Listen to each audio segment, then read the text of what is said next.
Hi, my name's Tzeporah Berman, and I'm a Climate Breakthrough Awardee, and I'm also the chair and founder of the Fossil Fuel Non-Proliferation Treaty initiative. And I've been given some questions. So, I've been given questions to ask myself. Here we go. Where is hometown for you, and what are some of your favorite things about it? That's an easy one. I live in Vancouver, British Columbia, the unceded territory of the Tsleil-Waututh, Squamish, and Musqueam First Nations. And I didn't grow up there. I grew up in Ontario. And I moved to Vancouver because I fell in love. I fell in love with the forests and the mountains and the beaches and just how accessible nature is in Vancouver. No matter where you are, it's easy to get into the forest, and you can always see the mountains and the snow in the mountains, and it just gives me a sense of my place in the world, I guess, and always a connection to nature. So that's my favorite thing about Vancouver. Okay, what is the biggest lesson you've learned about climate activism? Maybe that there's no one right way to do it, that we need persistence. We need to use all of the tools in our tool belt. And sometimes that's going to mean dusting off those placards and marching in the street. And sometimes it's going to mean research, and sometimes it's going to mean reports. There's no one right way to do it. Just dig in. Can we really live without fossil fuels? Right now, we can't live without fossil fuels. Our systems are dependent on them.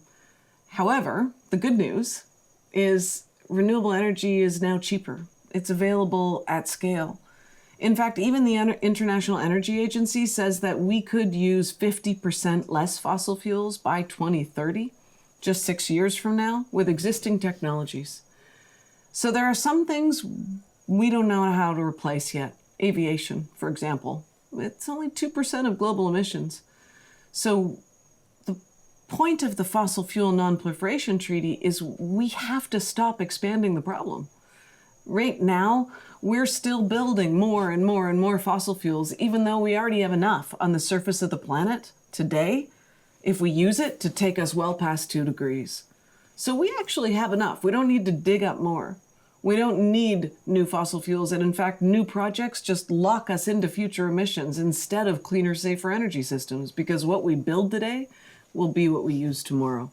So we can't today live entirely without fossil fuels, at least not most of us, but we can use a lot less, and we can come together to call for a fossil fuel treaty to ensure that our governments put in place the systems and cooperate with each other so that every country can shift away from fossil fuels and towards cleaner, safer systems. What keeps you upbeat about how we globally deal with climate change? I think what keeps me most upbeat is being inspired by the people around the world who I get to meet who are working on the Fossil Fuel Treaty. Right now, there are people in 117 countries that belong to organizations that have endorsed the Fossil Fuel Treaty. Every day we hear about more and more people that are campaigning to get their cities or their states or their country to endorse the Fossil Fuel Treaty. It's a global movement. Our website has been translated into 18 languages. Every day I open my computer and I'm like, what's going to happen next? You know, the Cardinal from the Vatican is going to endorse, or Coldplay is going to invite the South Pacific leaders working on the Fossil Fuel Treaty to play on their stage in France. Or every day something happens in this movement and in this campaign, and it's really exciting. It feels like I'm finally working on something that's commensurate with the scale of the problem. That keeps me going. These are pretty big questions. What is the best advice you've ever received or given? Okay, the best advice. I think the thing that's served me well over the years is, I call it the juice factor. That we need to work on what gives us juice, what gives you energy. You need to work on during the day what keeps you up at night. Because that's what you're going to have the most ideas for, the most life energy for. And sometimes I've tried to work on issues that are not my issue, or I've tried to work in a way that I'm not. I'm not great at the detailed policy reports. I love public speaking.